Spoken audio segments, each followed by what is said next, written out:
கரூரில் நடந்த மிக அதிர்ச்சி தரக்கூடிய நிகழ்வு. அதுக்கு பிறகு உயிரிழப்பு அந்த நம்பரும் கூடிக்கிட்டே வருது. அதை தவிர அந்த சம்பவத்தில் அடிபட்டவங்க எல்லாரும் ஹாஸ்பிட்டலில் இருக்கிறவங்க, இப்படியாக செய்தி வந்துட்டு இருந்தது.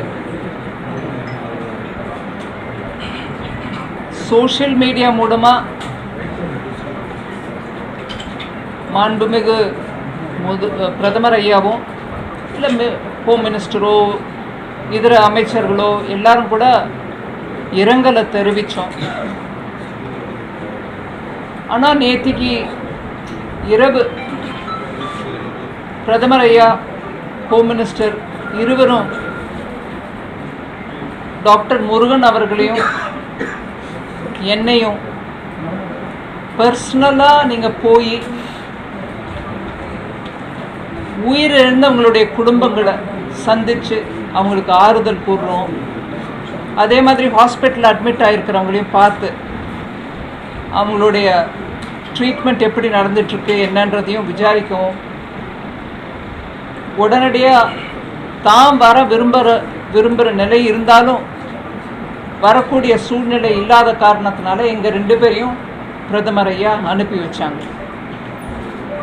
அதே அவருடைய ராத்திரி அவர் சொன்ன அட்வைஸ்க்கு இன்னைக்கு காலையிலேயே நாங்கள் டெல்லியிலேருந்து கிளம்பி கோயம்புத்தூர் வந்து இறங்கி டைரெக்டாக இங்கே வந்தோம்.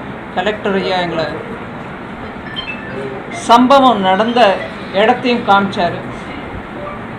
அதை தவிர ஹாஸ்பிட்டலில் இருக்கக்கூடியவங்க, அடிபட்டவங்க, மூச்சு விட முடியாமல் திணறி ஒரு பதட்ட நிலையில், அதோடு இல்லாமல் அவங்க உடம்பெல்லாம் அடிபட்டு அவங்க உயிர் தப்பிக்கிறதுக்கு மிதிச்சிட்டு ஓடின அந்த சந்தர்ப்பத்தில் உடம்பெல்லாம் காயப்பட்ட பெண், ஆண் எல்லாரும் அங்கே ஹாஸ்பிட்டலில்.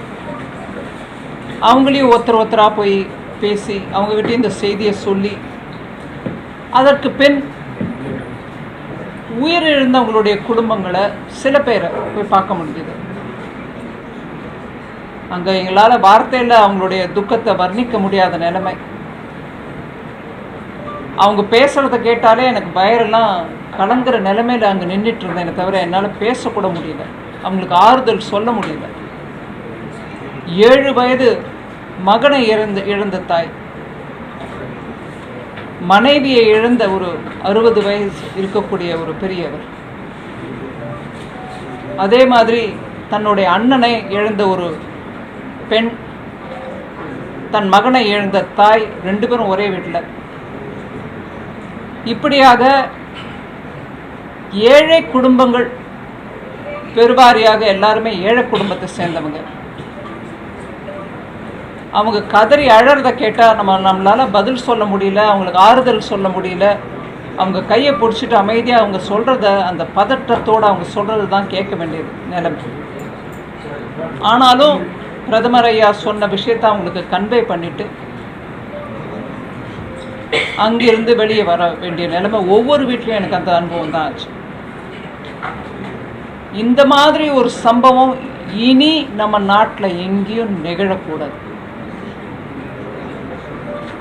ரொம்ப பரிதாபமான நிலைமை.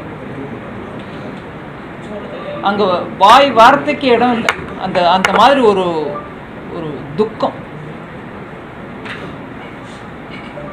அவங்க சொன்னது, அவங்களால ஹாஸ்பிட்டலில் படுத்துக்கிட்டே அவங்களால மூச்சு விட முடியாத அந்த நிலைமையிலையும் அவங்க பேசினது, இது எல்லாத்தையும் கூட நான் பிரதமர் ஐயாவுக்கும் மாண்புமிகு ஹோம் மினிஸ்டர் அவர்களுக்கும் இன்னைக்கு போய் சேர்ந்துட்டு சொல்லலான்னு இருக்கிறேன். இந்த விசிட் பியோர்லி அடிபட்டவங்களையும் உயிரிழந்தவர்கள் குடும்பத்தையும் பார்க்கறதுக்கு தான் வந்திருக்கோம். இதில் வேற ஒரு விஷயமும் இதில் இல்லை.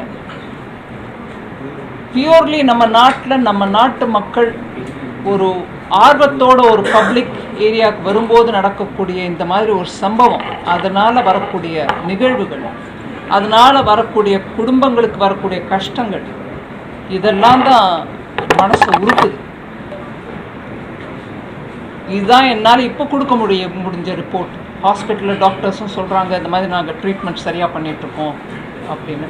பேஷண்ட்ஸும் சொல்கிறாங்க நான் வந்து சேர்ந்த அன்றைக்கை விட இன்றைக்கி கொஞ்சம் பரவாயில்ல நிலைமை அப்படின்னு. அதில் சில பேர் மேஸ்திரியாக வேலை பார்க்கக்கூடியவங்க, மேஸ்திரினா பில்டிங் கான்ட்ராக்டில் வேலை பார்க்கக்கூடிய, சிமெண்ட்டு செங்கலோட வேலை செய்யக்கூடியவங்க, கை விரல் ரெண்டும் ஃப்ராக்சர் ஆகிருக்குது. அவங்களுக்கு டெய்லி அவங்களுடைய ஊதியம் இல்லாமல் கஷ்டப்படுறாங்க குடும்பம். இப்படியெல்லாம் ஒவ்வொருத்தரோட விஷயமும் வந்துட்டுருக்கு.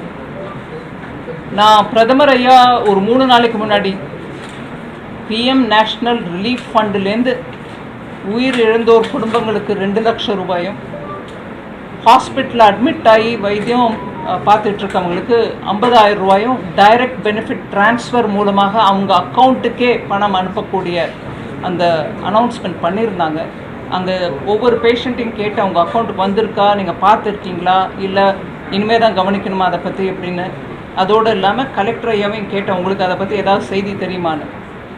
டிபிடி பற்றி அப்போது அங்கே அவருக்கு செய்தி இல்லைனாலும் இப்போ சொல்கிறாங்க இந்த மாதிரி இன்னைக்கு காலையில் தான் இமெயில் மூலமாக ரிக்வெஸ்ட் வந்திருக்குது, இந்த மாதிரி ஒவ்வொருத்தரோட அக்கௌண்ட் நம்பரையும் விவரமும் கேட்டு அனுப்பியிருக்காங்க, நான் அதை இன்றைக்கி ராத்திரிக்குள்ளே அனுப்பிடலான்னு இருக்கிறேன் அப்படின்னு கலெக்டரையே இப்போ சொல்கிறாரு. நீங்களும் அவர்கிட்ட பேசிக்கலாம் அதை பற்றி. ஸோ நான் உடனடியாக போய் அந்த ஒவ்வொரு அக்கௌண்ட்டுக்கும் அந்த பணம் டிபிடி மூலமாக போய் சேருதான்னு பார்க்க வேண்டியது நெக்ஸ்ட்டு 2 நாளில் நான் கவனிக்க வேண்டிய விஷயம்.